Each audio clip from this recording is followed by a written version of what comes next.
AI-171 का हादसा एक गंभीर घटना थी। विशेषज्ञों का मानना है कि इसके पीछे कई कारण हो सकते हैं। सबसे पहले इंजन में संभावित खराबी ने स्थिति को और बिगाड़ दिया। इसके अलावा पक्षियों के टकराने की घटनाएं भी आम हैं, जो विमान की सुरक्षा को खतरे में डाल सकती हैं। और फिर पायलट की गलतियों का भी योगदान हो सकता है। इस दुर्घटना के जीवित बचे लोगों की कहानियां सुनकर दिल दहल जाता है।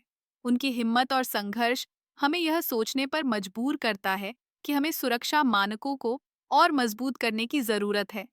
क्या हम इस तरह की घटनाओं से कुछ सीख सकते हैं?